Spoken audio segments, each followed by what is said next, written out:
started playing tennis when I was 4 years old. And I was born and raised in Coconut Grove in Miami, and my dad was a quite famous tennis professional there. And he was also born in Miami, and he's in the Miami-Dade Hall of Fame. So I'm super proud of him. And I wanted to hang out, with him, and I just loved being at the tennis courts and that sort of thing, and went to University of Miami on a tennis scholarship, and was luckily enough to become an All-American there. And then now I'm still in tennis because I love tennis, and I think it's the sport of a lifetime, and I don't think there's any better sport for women or men, to play in, really. I'm pro women playing tennis, that's for sure. And it kind of concerns me that we're down in women's participation in tournaments right now, because there's so many fun things that you can do to make the tournaments more appealing to women, I think. As far as the girls go, I've really never run a specific junior girls tournament only, but when I've run some tournaments where the girls, the finalists, both received a rose. There was some social aspects of it. We had a player party, mm-hmm. and that was for the kids. And unfortunately, I stopped having that tournament because I moved clubs, and I'm currently at Hunter's Green Country Club in Tampa. And but that kind of made it fun, and the girls really like that touch, the young girls, to make them feel special, and I think something in the line for the ladies, when I go to play some tournaments like the Grand Dames, it's all of our camaraderie that really makes it fun. And having the wine time or beer, and everything's better with wine, right? Yeah. And I mean, I just think that it helps make it more fun. And because I think women are, I don't know, I think we're social, more social, and love talking to each other a lot. I mean, sometimes more than, not necessarily in a bad way, but sometimes it's more fun to talk to another woman, you know? That's really interesting you say that. I remember talking to somebody recently about getting girls to do like an all-girls camp.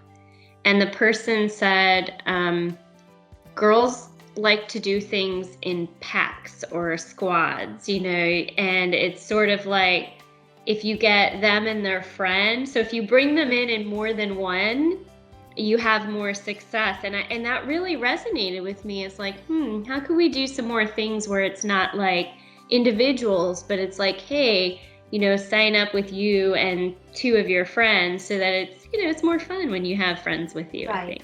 Right. And you're right. I mean, they pack together and, look at the cute boys or whatever, but, maybe more doubles for the juniors overall, and the girls will have a friend to hang out with. And, while they're here at the tournament, which I know right now we don't really want people to hang out so much, unfortunately, but soon this will be over.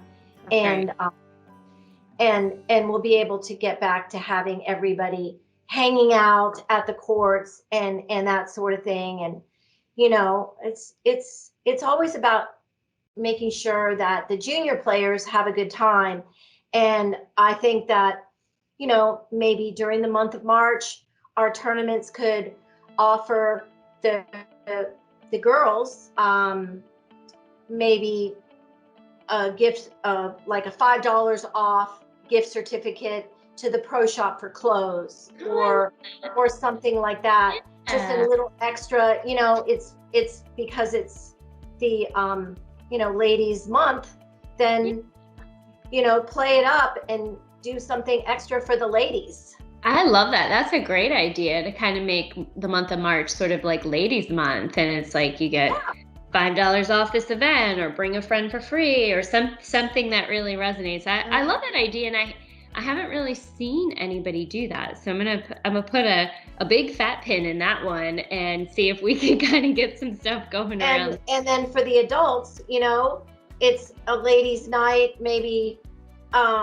they bring a friend and you get 50% off a glass of wine, or it's happy hour just for the ladies, and it's kind of like ladies' night. Because I was talking to Andy about doing some like NTRP Friday night tournaments. Yep. Mm-hmm. And so I'm gonna have like a series, and to try to get more ladies, we'll just do that. But as I wasn't aware of what you told me, that we're down in tournaments. Yeah, but now I think about it, it seems like the girls, there might be, I just ran a boys 14 level 3 tournament, and it was fun. You hesitated when you said that. Well, it was a little tough because of the new system. Yes. You don't have to be shy about that. we know it was very difficult, and we're very happy that you stuck with it. Tough, but I think it's going to be amazing, and I think it's going to be better. And I was there when we had TMS or it was before TDM. Before TDM, the first version. And so I told the guys, I go, look, I've got a piece of paper and a pencil. If I can run this tournament with one division, I can run it with the printed draw and a pencil. So don't worry, if everything goes wacko. You're smart. But actually, they helped us really quickly. The help desk was good and all that. I think if you have another one coming up, I think you'll see a big difference, and a lot of the things that you couldn't do before, you now could do. So it's been great to have tournament directors like you who were willing to kind of have that type of approach, where it was like, look, I got my paper and my pencil. So if the world ends over here, I could do this, and then gave us some great feedback. So we were able to make it a lot better. So I think, knock on wood, a lot has changed and is better. So the next one you run will be a lot easier. I'm supposed to have 2 in March. I think promoting the team and camaraderie aspect is really, really important. And I think that's what attracts like the women to play in tournaments. And it's kind of like when I have at my club, at Hunter's Green, I'll have a club championship. Well, I get way more men to play in the singles than the ladies. But if it's the doubles, I get more ladies playing doubles than I do with the men. So I think they really, they really like that part because it's fun. I see that even in the leagues. And today, like, we went out to lunch after, the ladies, and they're my members and they take lessons from me and all that. So I wanted to hang out with them a little bit, and it was fun, and you get to know them a little bit better, and it makes it more fun. And and then my other experience was that my daughter started off playing tennis, and my husband is a tennis pro as well. And so she started off playing tennis, and then one of her friends said, let's try out for the volleyball team. Okay. Mm-hmm. She had a blast, and she was good in volleyball because of tennis. The footwork's similar, and her serve was really good in volleyball. They only get one chance to get it in, but the ball's gigantic, and so, but she said the reason why was because she had the friends there, and it was so much fun. and they went to the tournaments and they all hung out together, And I mean, I had a good time too, because all I did was drink because I could, so it was so much fun. And, I see, yeah, I know half the time I miss the games, but it's, a lot of the times they, they want to hang out with their friends. So we got to make it so that, tennis is in singles. It's kind of a one-man sport, but the really fun thing that is coming out right now and getting really popular, and I'm trying to run one, but I haven't been able to get a date that hasn't been taken already in my area, are the splits events for the youngsters. Now, and that to me would make everything really fun, because you can advertise on the website with the Serve Tennis program. You can advertise your social event that you might want to have and things like that, and make it where the kids really want to come out, and play. Yeah. And that for all of them, but the ladies like that. And, when I played in the Le Grand Dames and all that, it just was really popular to socialize.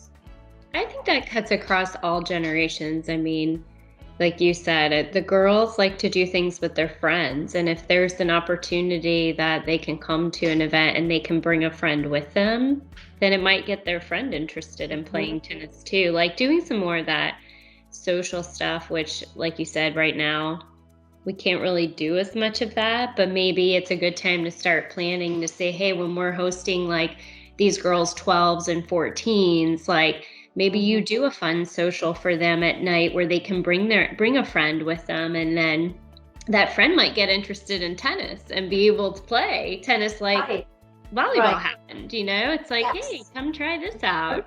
A new sport. So now my daughter's actually back playing tennis because she went to college on a volleyball scholarship, as it turned out.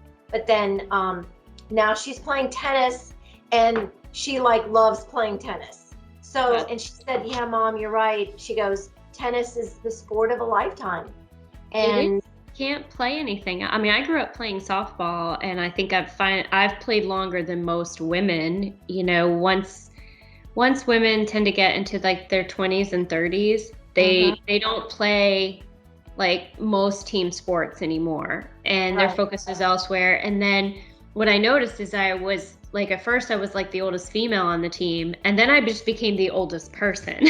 And I was like, this really isn't for me anymore. And I got to the point where I was like, I really want to learn how to play tennis, because I can't play softball. I mean, I could physically play it, but it's just not as fun for me to play anymore, because it's not my age demographic. It's not people I'm hanging out with normally.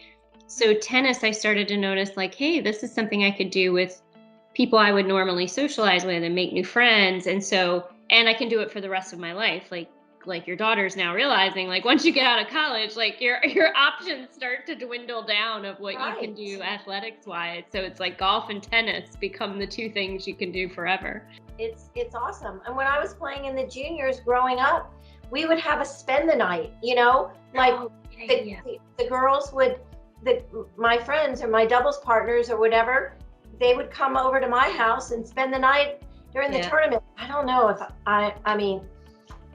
I don't know if they do that now, because I don't have a junior player, but I coach some, and they seem like they enjoy the social part of everything. I think the landscape is so different now. When we talk about like safe play and like some things. I've noticed that there's just more burden put on the parents to always be around their kids now, where, I don't know that providers always feel comfortable doing those kinds of things where it's like, hey, it's a big, overnight or sleepover kind of thing for camps and stuff like that, which I think was fun. I enjoyed that when I was younger. I was like, oh, I get to spend the time away from my parents. This is wonderful. Send me to a college where I can go to a camp for like 3 or 4 days. It's just a little bit of a different world now, but I if there was a way to do more of that, I think that's fun. Those are fun experiences for. Right. Well, what I'm talking about is, I mean, I can definitely see how parents would be leery about sending their kids to an away camp or a sleepover camp. But like, it was just my doubles partner. She would come over to my house, you know. Yeah. And you know, so even back then I didn't realize it, but that's what made it fun for me. And, you know, I have fun playing singles or doubles. I just like playing, you know, so you don't have to twist my arm to play. When I look at the demographic overall, like we talked about, you know, I think more of like women like me that maybe didn't play when they were younger, right? The only reason I played tennis is because my mom, when I got to be a teenager, she needed somebody to hit with. And so she would make me go out there and hit the ball with me. I really didn't like tennis. I wanted to do softball and everything else, but we ended up hitting. And then over the years, just I would go out there and do it more for her.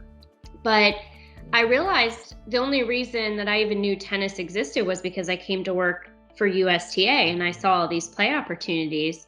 And I thought, wow, you know, do we need to do more to reach out to women, you know, young women, older women, any women, to say, hey, this is a great opportunity for you to make friends and play tennis?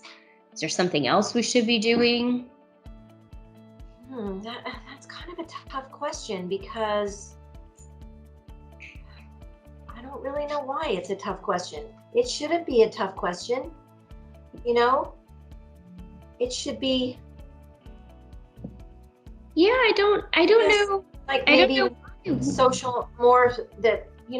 social media to promote like destination tournaments that are in fun places. You know, like I like to go places and go play when I'm on vacation, you know? Yeah. Or, you know, things like that. And that's a good idea. I didn't really think about that, but you know, when you look at all of the resorts and things that are out there, you know, doing sort of like a ladies' weekend trip, and particularly now, the travel industry probably needs a little bit of a boost, you know. So maybe those are some things that we could do. Is say, hey, you want to do like a getaway in the state of Florida? Like, here's some great places you can go. There's resorts in the Panhandle, on the West Coast, East Coast, Miami, the Keys. Like, get your ladies together, like sort of a learn to play while you're on vacation sort of a thing. And like maybe a tournament where you make a Tampa team, or and from the different clubs and things like that, and they play against other clubs, and it's a ladies thing. I mean, the guys probably are going to want to copy it because they're going to find out how much fun we have when we do that, because they can't think of any ideas on their own. But you know, I mean, and if it's in Florida, I mean, we could drive, you know. Yeah. And I could make a team of my own ladies, and then another club could make a team of their ladies, and you know, and we have a big it could be a tournament, and you could do NTRP points for it. Yeah, I like that.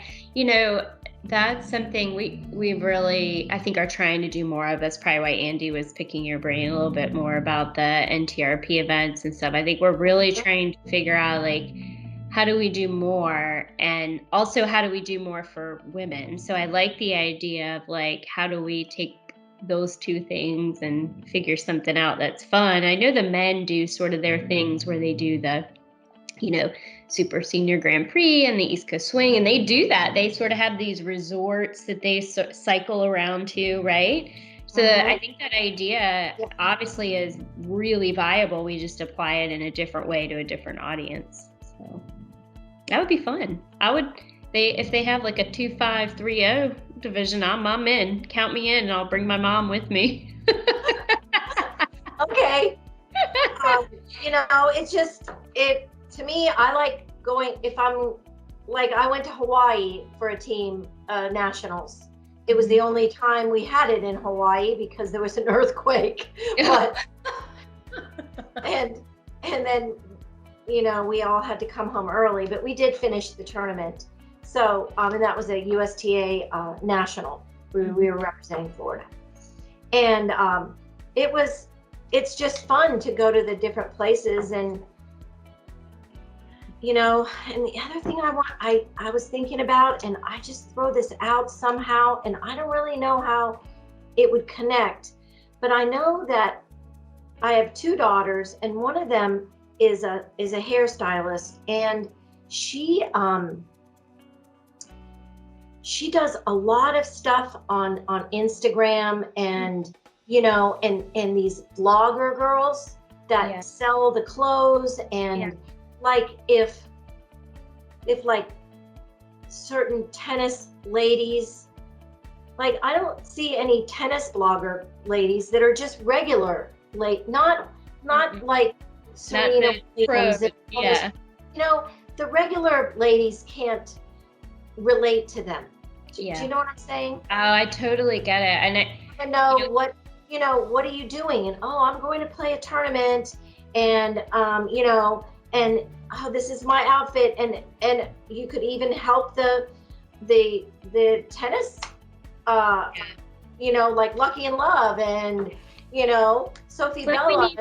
We need some influencers that are among us that love that platform and love, like you said, you know, take pictures of you in your tennis outfit on the court, like really appeal to. I like that idea. We'll have to kind of look into that. I don't know how. I'm just throwing something out. I know, that's great ideas. But I don't know where we find them, but I'm sure they're out there somewhere. They're all over that. Yeah. You know? We get really excited when any like influencer, like whenever I see tennis, like if there's like a Kardashian post with tennis or something, I'm like, oh, look, tennis. Somebody's promoting tennis. Yes. This is great. Yeah. I mean, like we're having the Super Bowl here, you know, and I know there's a lot of big time athletes that play tennis, and you know, how come we can't get them out for, you know, a hitting session with like my husband, who's down in South Tampa, downtown, right by there, and you know, and then put that on Instagram, and especially if it was a girl. That's what's really kind of a sad thing is USTA had partnered, I want to say it was in 2019, with Kobe Bryant, and he got really into tennis, and he wrote this children's book, and they were going to start doing that where he was going to be like an ambassador for tennis in the sport. And then, you know, obviously, so they did like this big thing with him at the US Open in 2019 and sort of had launched this partnership where they were going to really work closely with him. And then unfortunately, obviously he died in that horrible crash with his daughter. And so I think that idea and approach has kind of it's there. It just sort of got a little bit of just a horrible luck to it. But I think to your point, like if we could find, I think tennis for other female athletes, like if you could get some female athletes that played soccer or, you know, other things, that would be great to see them. Okay, they're on the tennis court, basketball players, others, like tennis is it's this great sport for everyone, and you can play too. well, I'm not very good, but you know. Well, hang in there. I feel like I'm the best brand ambassador for someone who's not good at tennis, because if I can play, anybody else can play. Well, I think it's so much fun. And you know, I was surprised when you said that there's less women playing like individual tournaments. I guess I don't have the youth and adult breakdown, which I would like to see. They just gave me data for leagues and tournaments, and I asked for the gender breakdown in each. So with leagues it's a little easier because I know it's all adult. So I'm really not sure. I can't tell like if on the tournament side, if it's like we're lagging on the adult side, but we're doing good on the youth, or if I don't know that specific breakdown, which is why I wanted to talk to women like you who run youth. I have some other interviews with like Jean Mills and others who run like the Girls 12. And I want to try to understand better, like, are you guys seeing something that would explain the numbers?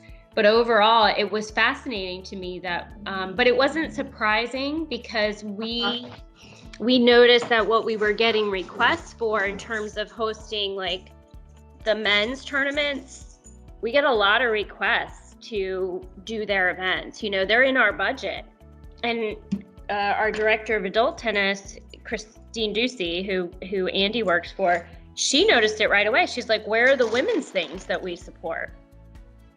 And I was like, great question. Where are they? Yeah. Like where the Florida Cup is a men's event. Where's the women's version of it? You know, and it started to occur to us that we had supported these men's events for a long time, but there's no coordination on our end for the women's events. And so we want to change that. You know, we want to say, okay, where could we do more? You know, this year is a terrible year. A lot of the men's events are getting canceled. So right now it's like nobody's really doing. Right. But we're talking future endeavors, correct? Correct. Yep. And that's right. There are things that, like, for instance, my tournaments in March, where we can showcase the girls and entice them by telling them that they get the $5 off in the pro shop, and you know, and things like that, because it's, you know, ladies tennis month. Yes, I like that. So I love that idea. I'm actually going to take, that's something that I can take back immediately and say, okay, could we reach out to different tennis clubs and say, hey, would you be willing to do as part of our feature for Women's History Month and Women in Tennis, would you be willing to offer a discount? And if so, we could put them all on like one part of our website where women could find them and say, look at all of these clubs and people who are offering you a discount. Lucky in Love, would you offer a discount during the month of March? And see if we could come up with, it's women, you know, here's this ladies month. Go yes. Play. Go out and play. Those are Florida companies too. What's really nice is they're Florida companies that are, you know, family owned and like that, and Sophie, Bella, and Tail, you know. So I mean, I don't know. I'm just brainstorming, but I mean, I think that that's definitely something that I can implement without any hesitation in my tournaments in March. And you know, maybe the trophies for the girls are pink, or I don't know if I like that, but I don't know. I hate making girls like gold. Really. It should be gold or diamond. Yes.